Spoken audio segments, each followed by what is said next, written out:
Hello students, welcome to the online session for the subject of industrial safety. This subject of industrial safety is mainly for the students of civil engineering, particularly structural engineering, and for the student of mechanical engineering.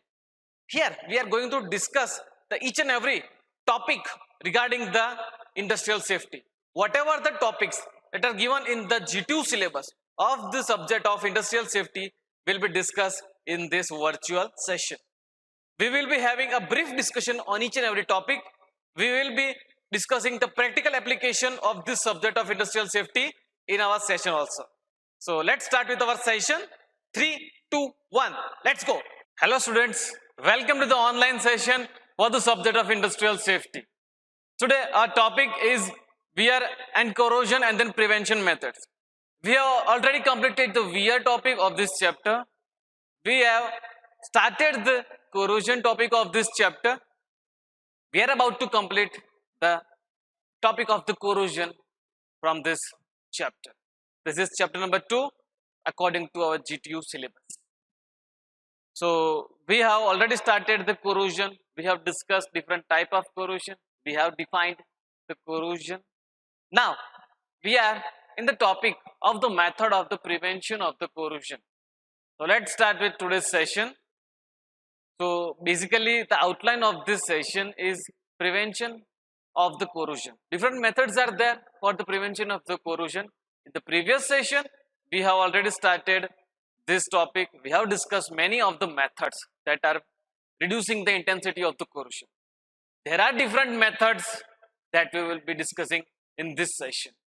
So let's start with the list of the methods that we are going to discuss today. So basically we are going to discuss with the cathodic protection method.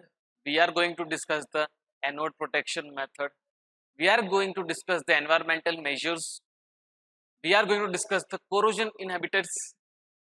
We are going to discuss the paint and the animal methods for the prevention of the corrosion. We are going to discuss the passivation method. So these are all the list of the methods that we are going to discuss in this session.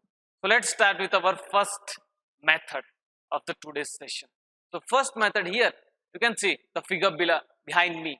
That is the cathode protection method. The name only suggests that we are protecting the cathode. We all know that in a galvanic cell, there is one anode and one cathode. So in this process, we are creating a condition in such a way that the cathode will be protected and the anode will be the sacrificing member. So we are sacrificing the anode and we are protecting the cathode.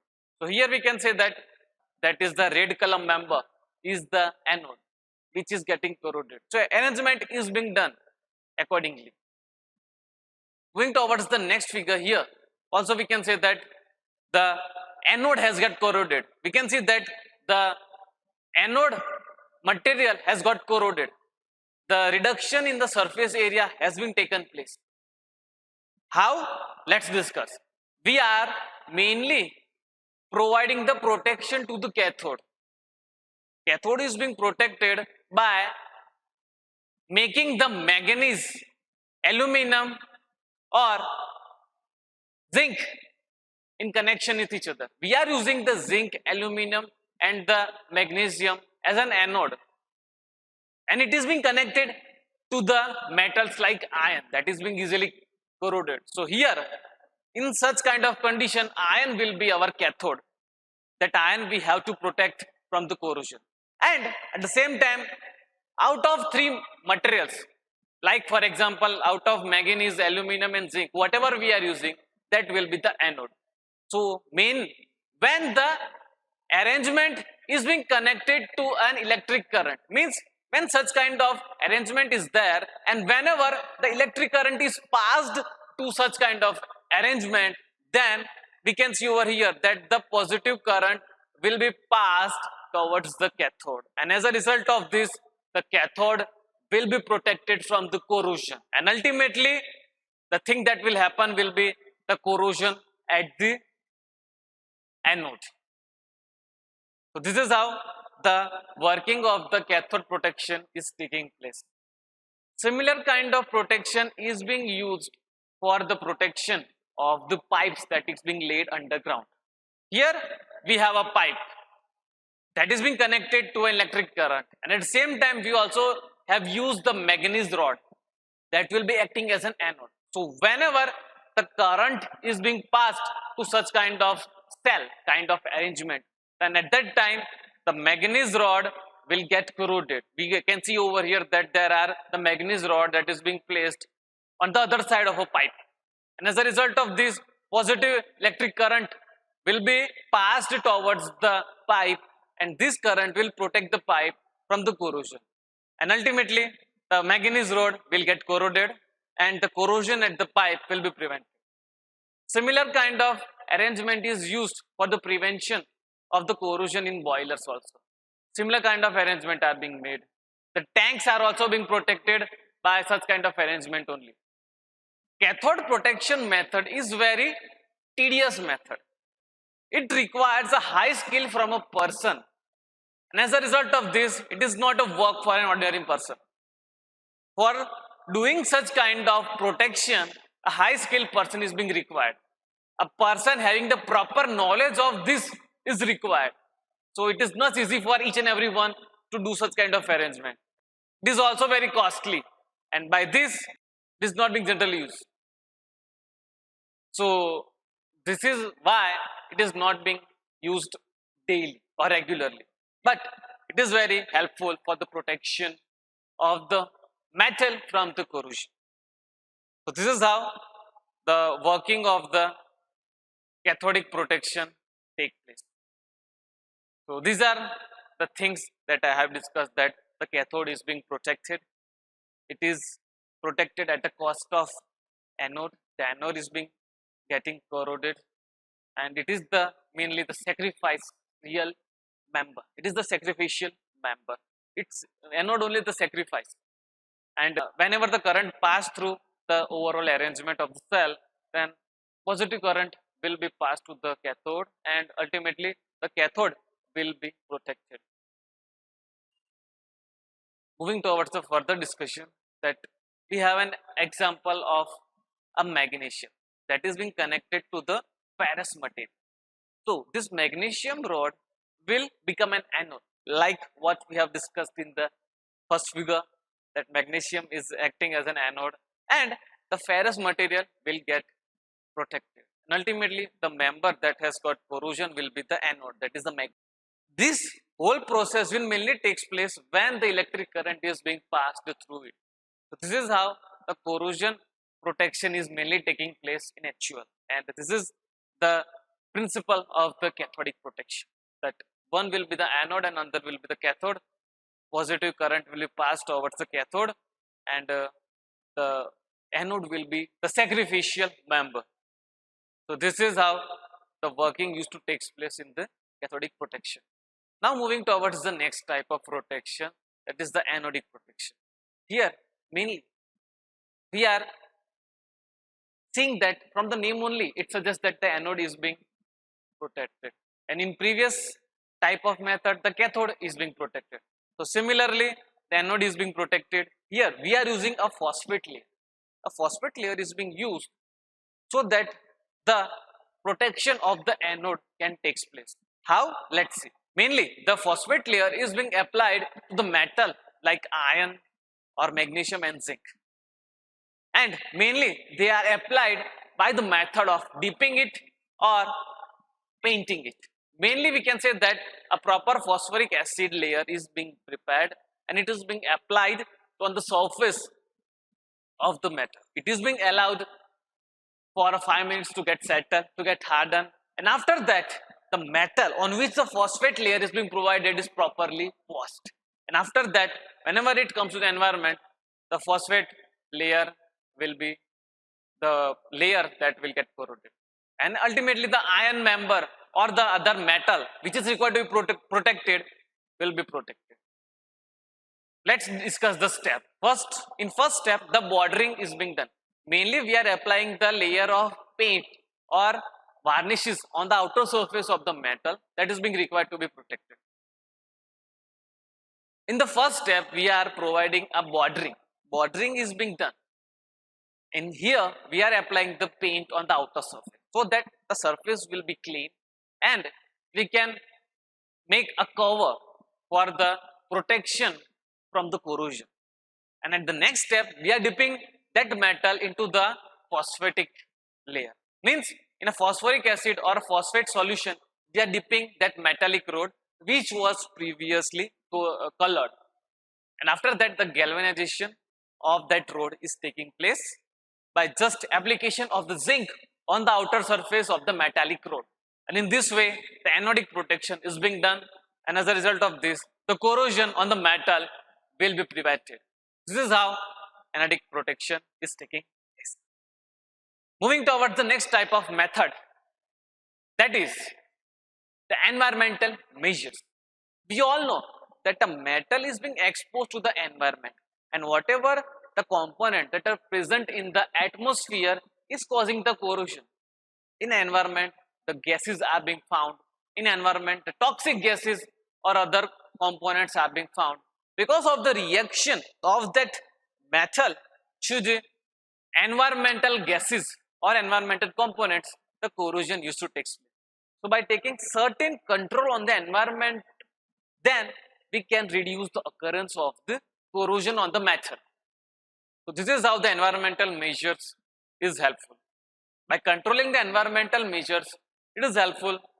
So this is how by controlling the environmental measures, it is helpful to protect the metal from the corrosion. There are certain components in environment. For example, by controlling the pH, by controlling the velocity of the wind, by providing the aeration, by providing the control on the atmosphere, by control on the temperature. By doing this kind of control towards the environment, we can have a control on the corrosion of the metal. Let's have an example.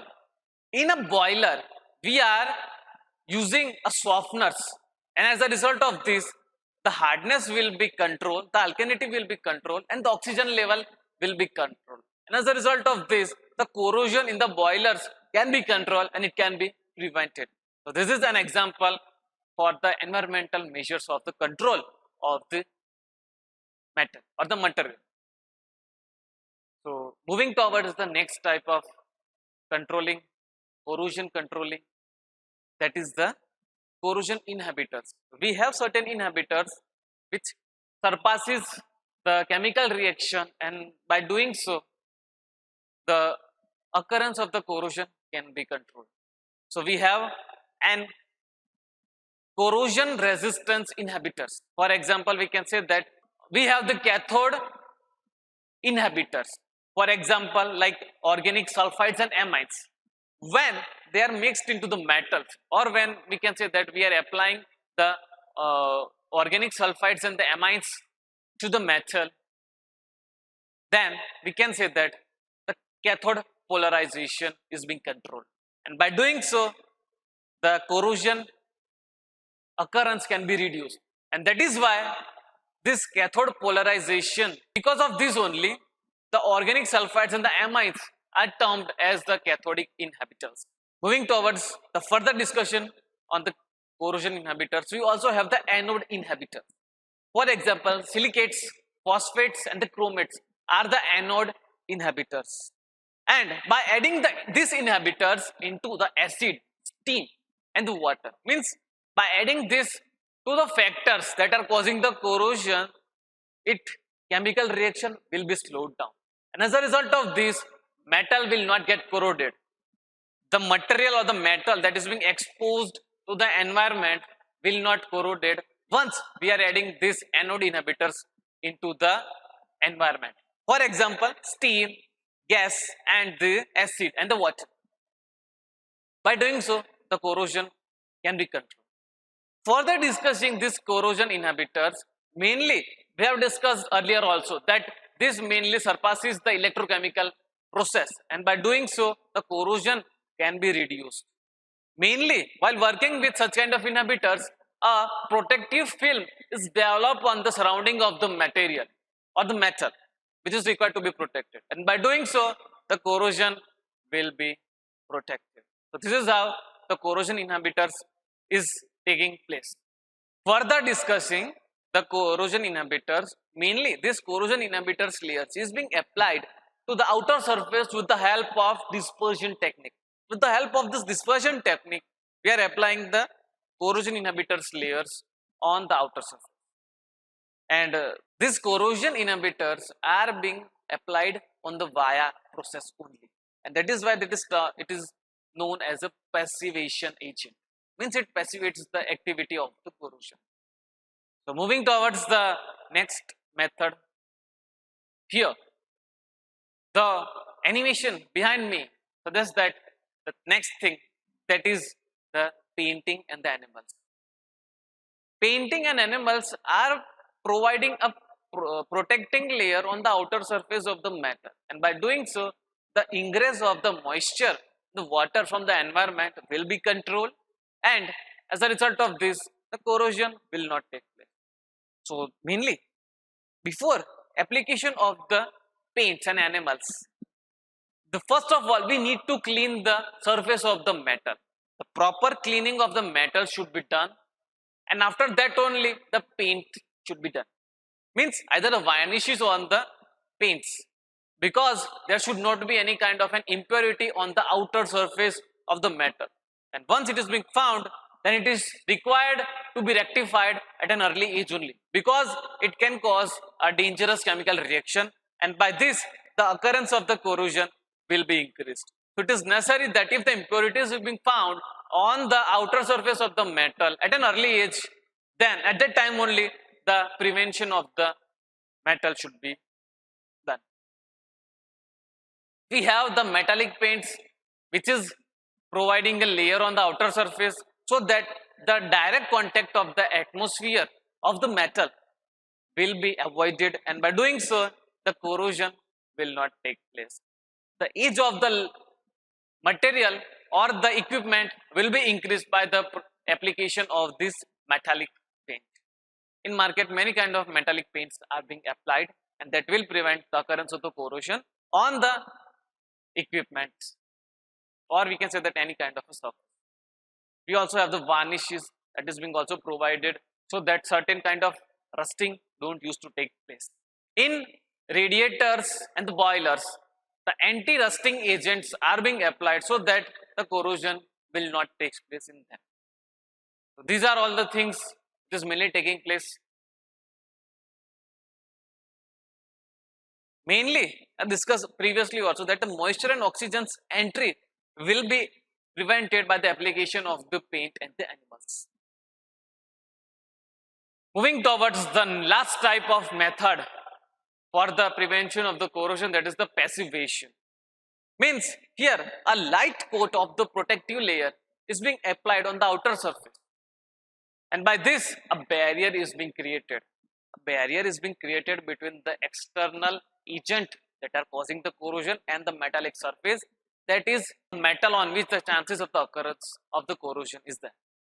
So by formation of this layer, the pH will be controlled, the temperature will be controlled, and surrounding chemical composition will be controlled, and by doing so the chemical process will get passivated, and we can say that the corrosion can be prevented, and its occurrence intensity can also be reduced. We have an example of the Statue of the Liberty, where the passivating agent is being applied, and there a blue-green patina has been formed, actually protects the copper underneath. And that is how the passivation is being controlled. So these are all the methods for the prevention of the corrosion on the objects, equipments, and other surface. By application of these methods, practically we can reduce the occurrence of the corrosion on the metallic surface and any kind of a surface. So here we are ending our session. Thank you. So here we are ending our session. Hope you have liked the session. We have discussed each and every topic in brief and also in detail. We have discussed each and every topic's practical application also. So thank you for attending the session, and if you have any kind of a doubt, if you have any kind of a query, then you can send me your doubts and queries in mail. My mail is in my YouTube channel. Do check into my YouTube channel, like it, share it, and again, thank you for attending this session. See you in the next session. Thank you.